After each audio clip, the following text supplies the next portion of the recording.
आप देख रहे हैं अल्फा डिफेंस हिंदी में आपका स्वागत है।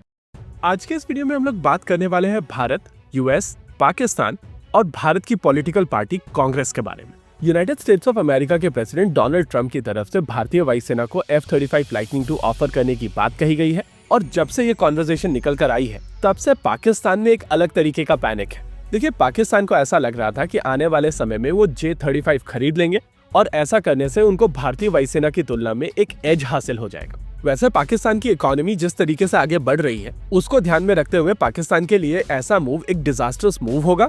लेकिन जैसा कि हम लोग पाकिस्तान को पहले से जानते हैं कि उनकी पहली प्रायोरिटी हमेशा से डिफेंस होती है और ऐसे प्रोक्योरमेंट का भले ही उनकी इकोनॉमी के ऊपर गलत असर पड़े लेकिन वो फिर भी उस तरीके के प्रोक्योरमेंट करते रहते हैं। पिछले कुछ समय से पाकिस्तान के लगभग सभी कमेंटेटर्स ये बोल रहे थे कि J-35 आ जाने के बाद में पाकिस्तानी एयरफोर्स भारतीय वायुसेना से लगभग 10 साल आगे हो जाएगी और अब जब यूएस की तरफ से भारत को केवल F-35 ऑफर ही किया गया है तो ही पाकिस्तान में पूरी तरीके से एक पैनिक का माहौल छा गया है।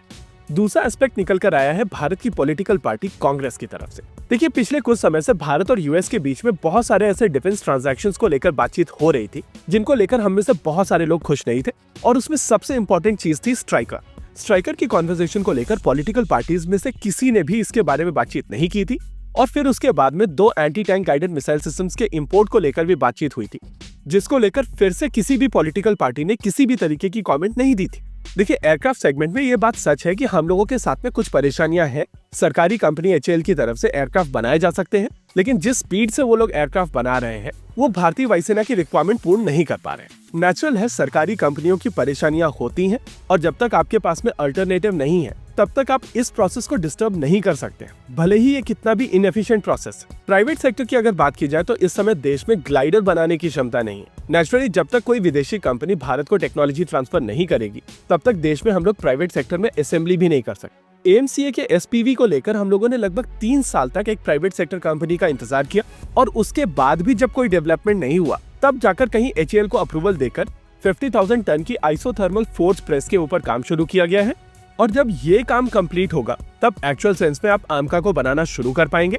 लेकिन ऑपरेशनली अगर आप चीजों को देखें तो आपको समझ में आएगा कि यहाँ पर एक MRFA की आवश्यकता है और ये MRFA क्या होगा वो भी समझने की आवश्यकता है। ऑप्शंस की अगर बात की जाए तो पहले रफाल और अब Su-57 और F-35 इस कंपटीशन में आ चुके हैं और कहीं ना कहीं ये जो ऑफरिंग की जा रही है वो इस स्पेक्ट्रम को एड्रेस करने की बात हो रही है। अब इन डिटेल्स के बारे में कांग्रेस की तरफ से बातचीत नहीं की जा रही है। इंस्टेड उनकी तरफ से जो फोकस किया जा रहा है वो केवल F-35 को लेकर किया जा रहा है, उसकी कॉस्ट के ऊपर किया जा रहा है और उसके फ्लाइट पर आर के ऊपर किया जा रहा है। इंस्टेड उनको फोकस करना चाहिए था इस बात को लेकर कि भारत और यूएस के बीच में जो भी डिफेंस ट्रांजैक्शन हो वो नए वेपन सिस्टम्स को लेकर हो, इन वेपन सिस्टम्स के साथ में बहुत ज्यादा स्ट्रिंग अटैच ना हो।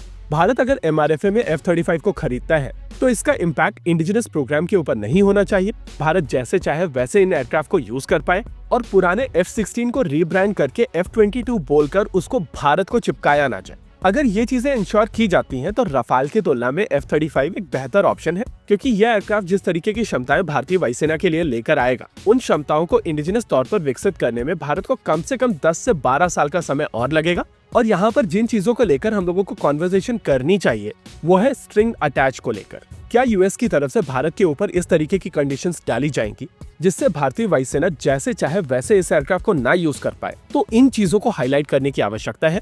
अगर यूएस की तरफ से बंडल करके F-21 भारत को चिपकाया जाता है तो उसको हाईलाइट करने की आवश्यकता है।